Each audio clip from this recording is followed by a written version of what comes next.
So there's this line in Batman Begins where Liam Neeson's character says, criminals thrive on society's indulgences. And I think probably for most people that hear that line, they're probably, most everyday people are like, yeah, like, yeah, the system's too soft on crime, or, they let people get away with too much. But I think to really like understand and feel that line, people that worked in law enforcement have almost a different perspective on that line. And I'm going to tell you guys a story about this lady. Sorry, there's these little no-see-um gnats everywhere that I encountered when I was a police officer. And this lady, she worked at a local store, and one of her duties entailed taking the nightly deposit, the money, and putting it in the night drop at the bank, doing the night drop, the night deposit. Well, one evening she just doesn't do that. She takes the money and keeps it. Well, for whatever reason, I don't know if this was a local decision or a corporate decision. I don't know who made it or how. It didn't get reported to the police. They just ended up, I think they fired her, and just that was that. I don't know. Maybe she gave the money back. I don't know exactly what the nature of how it ended. I just know it never got reported to the police. So anyway, she goes on and somehow, don't ask me how, gets a job at a bank. Now, I don't know if it was the same bank that she didn't make the deposit at. There's a few different banks in town, so who knows. So she gets a job at the bank. And I don't know how long she works there. A while, And it comes to the bank's attention that she's stealing money. Basically, it's her job to like fill up the ATM, and if there's any money left over from the inventory of money that goes in the ATM, she's supposed to like put it in the safe or whatever. Well, she wasn't. She was taking some home, keeping it. So they do report to the police that she's taking money. And the good thing about that was that this was a nationwide bank chain. They had their own fraud department. They had their own investigators, which you would think would be amazing, because you would think by the time, once they figured out she was doing it and got enough information that they needed to report to the police, you think they'd just be able to hand the police basically a report that the police could just basically copy and paste and be like, okay, we got her. So no. So they send me this print. It was like on dot matrix paper. Remember the big green and white like copy or printer paper? They send me this ream of paper that looks like the Matrix. I mean, it's just random symbols, and every now and then there's like numbers, and they don't send any legend. They don't send like a guide. No like information at all. It's basically like, we're like, oh, she's stealing, like send us, send us what you have, like send us your like report or whatever. And they send us this like dot matrix, literally the Matrix. And I have no idea how to read it. So I end up calling this woman in. She comes in, and I didn't think most of the time people, when you interview them, especially for something like this, they either lie, deny, or lawyer up. And to my shock and dismay, this lady basically admits to everything. She downplays it a little bit. I think she said she only took like $500, and I think it was actually a lot more. I think it was probably in the thousands. But I mean, it was still like felony level theft. So I walk out of that interview room like, I'm like, yes, like Sherlock Holmes solved another one, even though basically she just spilled the beans. But with what I had from the bank, I was like, I don't know if I'm going to be able to do anything with this. So anyway,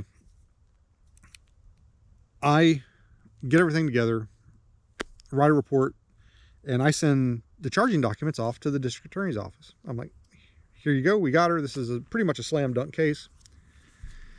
And I don't hear anything back for a while, which is typical.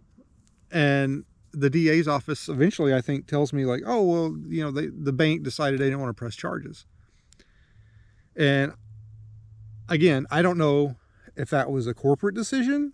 My guess, this is my guess, is that they probably have a dollar amount. If it's over this amount, like they'll go to the ends of the earth to get you or prosecute you. If it's under that amount, you know, hey, you're banned, don't come back, or something like that. And I imagine whatever this lady took was probably under that amount. It just wasn't worth their time to mess with. Although the state would be prosecuting it, I don't think the bank would necessarily be. Maybe some of the local employees might have to testify, but you know, they wouldn't have to like send any lawyers or anything, as far as I know. So anyway, so we've got the store that she robbed, the bank that she robbed, and I don't know how. To my dying day, this will baffle me. Again, society's indulgences. This lady gets a job in the healthcare industry. I'm not going to say where, but she was basically doing admin stuff for a local healthcare place. And what she was doing, you know, the call comes in one day, they suspect like some fraud or embezzlement or something. And what she was doing is, this place, when you go in, I think a lot of places do this. If you pay in cash, you get a discount. If you pay before a certain date, you get a discount. So basically, if you go in and pay your bill early in cash, it's cheaper than, you know, paying it with a credit card later or whatever. I don't know. I don't even understand how it's legal, but that's what they do. So what she was doing is, when people would come in and pay their bills in cash, she would, thank God, she would credit them and give them a receipt, but then she'd take some of the money, you know, and put, you know, one for the till, one for me, or whatever she was doing. And then apparently they also suspected she was going in and finding, you know, family, friends, people she knew, and zeroing out their account so they didn't owe any more money.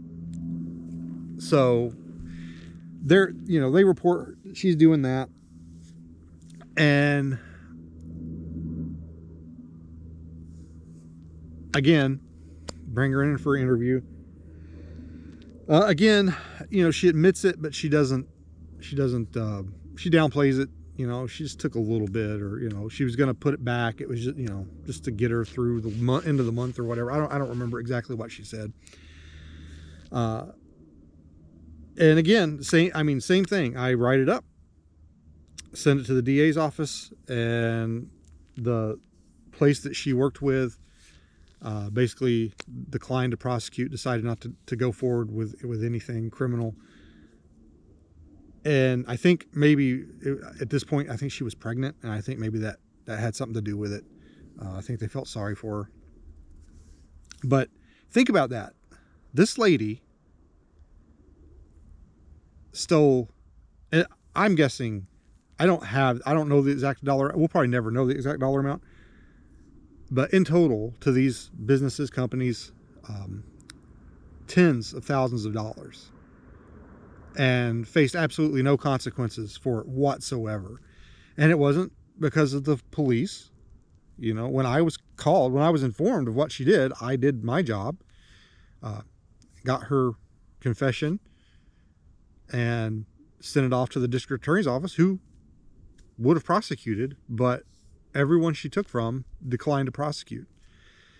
And I think that is one of the best examples of society's indulgences that criminals just thrive on. I don't know what she's doing now. I've lost track of her. I don't even know if she's still around. But I would almost guarantee eventually she's going to do it again or something similar or worse, because so far, for most of her adult life, she's been able to take and face almost zero consequences other than maybe losing her job, in which she seems to be able to easily get a job somewhere else. I don't know if she's lying on her resume or if it's just places are so hard up for help, they're just hiring anybody. But it is a small town. You occasionally get the, oh, you know, my daughter or so-and-so went to school with them. They say she's good people, so they hire her. But anyway, guys, that's my story. Thanks for watching.